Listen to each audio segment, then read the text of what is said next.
If this doesn't make your blood boil, I don't know what will. We all thought it was pretty crazy when Sadiq Khan was knighted, even though he's trashed our capital city. But this is something else. This guy, Muhbeen Hussain, has been given an MBE for community cohesion and integration, which is pretty laughable, given that he is the guy who insisted that the whole Muslim community in Rotherham boycott the police and refuse to cooperate with them after the J report into the grooming gangs in the Rotherham area came out. You cannot make this stuff up. So this guy was given an MBE for services to integration and cohesion. He called on Muslims in Rotherham to sever ties with the South Yorkshire Police Force and, quote, take all the necessary action to protect ourselves. He said that in 2015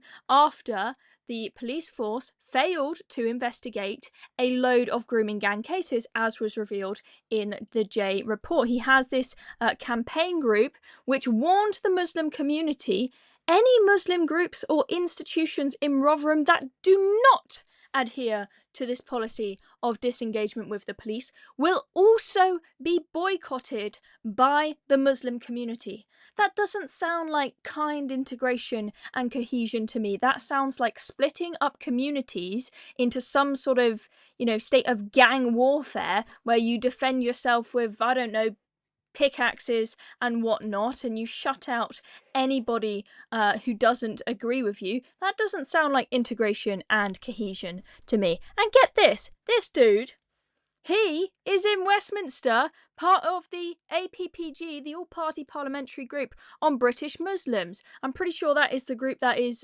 coming up with the Islamophobia definition for us, which is quite concerning. He has a pass to the House of Commons sponsored by the MP for Bradford West. And so this boycott on the police, this came about after the J report into the grooming gangs in Rotherham. Now that report found that, quote, it was believed by a number of workers that one of the difficulties that prevent child sexual abuse being dealt with effectively is the ethnicity of the main perpetrators.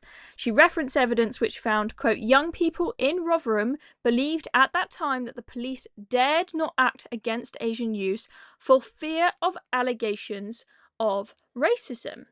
And you might think, what's wrong with the J report saying that? Well, this is how Hussein's group, British Muslim Youth, interpreted that.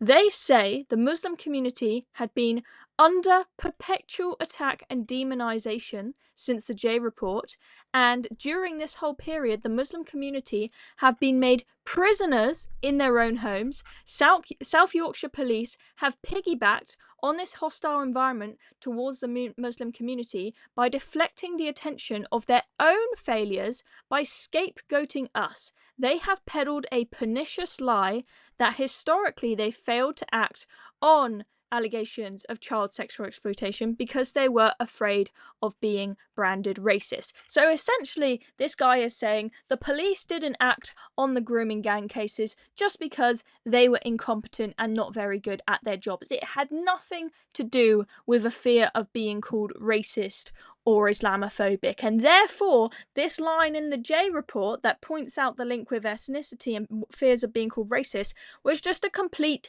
and utter farce and a lie. I mean, this guy is living under a rock, and I think the narrative that his group has put out is quite dangerous. And so, Muslims had agreed in the area to cut all lines of engagement and communication with South Yorkshire Police.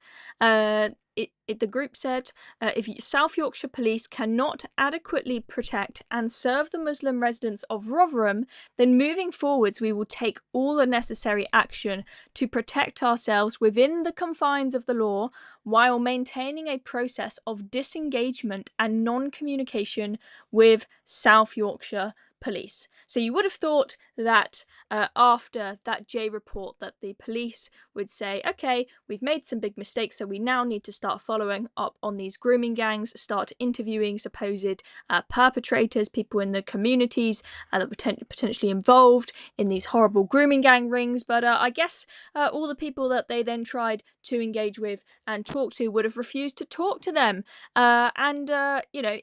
If Muslims decided to talk to the police, well, I guess you'd be completely and utterly shut out of your community, because, this guy, Hussein, is so intolerant that his group said any Muslim groups or institutions that don't adhere to this policy of disengagement will also be boycotted by the Muslim community. Okay, it's pretty harsh. What he said, if you ask me. So that's who this man is. That is what he has got up to, and he is somehow awarded for it. So on Saturday night, yesterday, he says in his statement about his MBE, "My record in countering extremism and terrorism from the age of 14, which has included speaking out unequivocally against grooming gangs, including those of Pakistani origin, leading the first demonstration against such criminals, and working to break barriers between intrafaith and interfaith communities, speaks for itself." Oh, you can't make this up.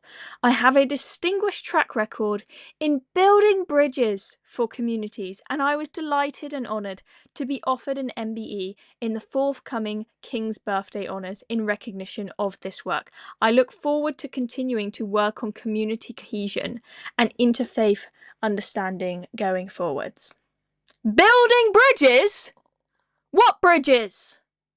You're talking about building bridges when you literally told the whole Muslim community not to speak to the police. I thought building bridges was about communication with people in your community.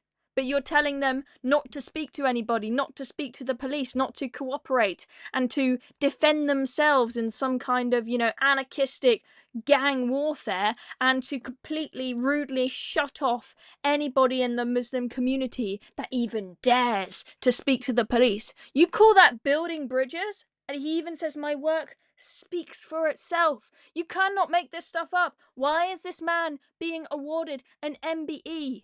We don't know who nominated this guy. Any member of the public can nominate them, but then you have a civil service committee that goes through the nominations and decides whether someone should get an award. And the civil service have clearly decided that this man, his work is really, really valuable, and he deserves this big flashy title. Probably the same group of civil servants who thought that what Sadiq Khan has done for London, the crime going through the roof, the knife crime going through the roof, up 40% under the Sadiq Khan's watch, the tube being covered in graffiti and him doing nothing about it, deflecting every question that highlights his incompetence at City Hall.